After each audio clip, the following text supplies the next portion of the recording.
When the world came to a halt, volcanoes and terrorism were the least of the problems for Bali.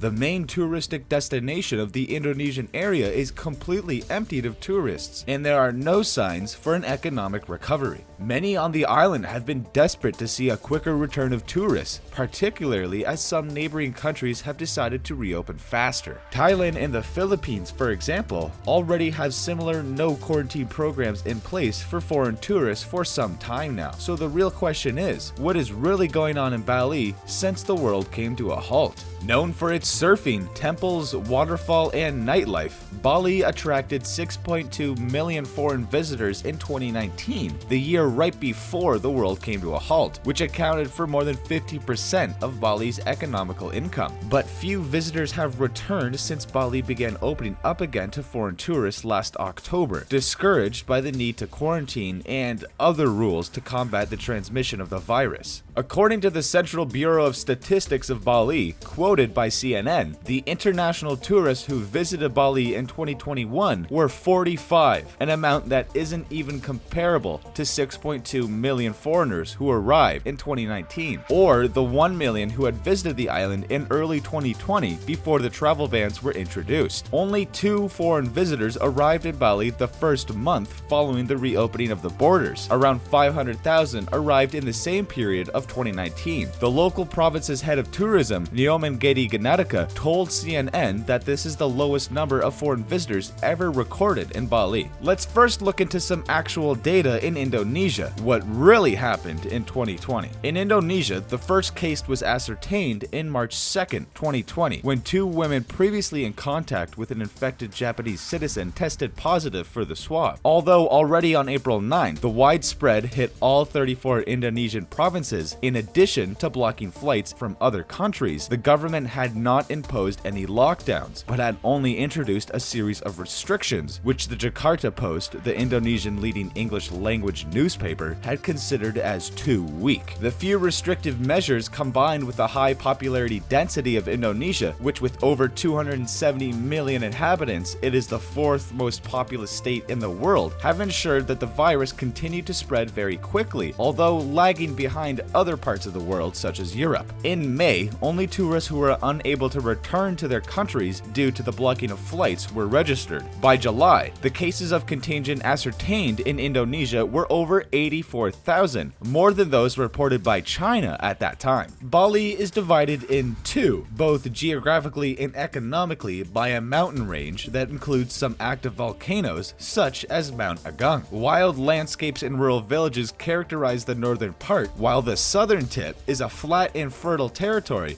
where there are both the most populated cities and the main touristic destinations, such as Sunar, Kuta, and Nusa Dua. In addition to being a touristic destination known for its landscapes, Bali was also known for having very populated towns and busy streets, where episodes of common crime frequently occurred, and terrorist attacks have also been carried out in the past.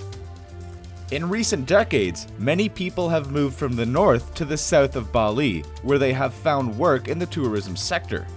In mid-2020, however, the opposite process has occurred. The induced failure of tourism following the widespread, many people who worked in the tourism sector have returned to the north, where they had to start devoting themselves to agriculture, fishing, and in some cases, in order to survive, to resort to bartering. A person, which from the New York Times is called the leader of a local community, Doa Kameng Yudi, said, "There are now more people in northern Bali than in the south, as many people have returned to their villages." In Tembok, the town in the northeast of the island where Yudi lives, about 400 people who were employed in the tourism sector have returned and have now resumed working lands previously left uncultivated due to the lack of laborers. The high population density of the towns in southern Bali, together with the few restrictive measures adopted by the government, was one of the probable causes of the widespread, which for this year continued to increase. The real concerns for tourists were regarding to the journey to get there. Under the new rules, foreign visitors could only arrive in Bali by direct flights from their own countries, flights which, however, in most cases were not carried out. And we must also consider that the vaccination campaign was taking place very slowly, with the result that currently only 40% of the population is fully vaccinated. Things started to change for Bali when Governor Wayne Koster explained that the province would focus on first restarting the local economy and prioritizing Bali's health. In May 2021, a first area in Bali called Nusa Dua has been chosen to be the pilot region for the Work from Bali program, WFB. And because Bali is one of the most touristic destinations in the world, it has been chosen by the Ministry of Tourism and Creative Economy as the pilot location for the Cleaning Health and Safety Program, CHS, in preparation to welcome tourists after this historical moment when the entire world came to a halt. Yet now is finally the opportunity to try to catch some small signs of recovery. Before we get to know if we can actually travel to Bali now or not, don't forget to subscribe to the channel for more content like this. Ray Surayajaya, head of the Badang Regency Hotel and Restaurant Association in the south of the island, told CNN that with all these obstacles, it's hard to expect to see all the international tourists registered a couple of years ago. Anyway, hotel bookings are doing a little better than a few months ago. To give the idea,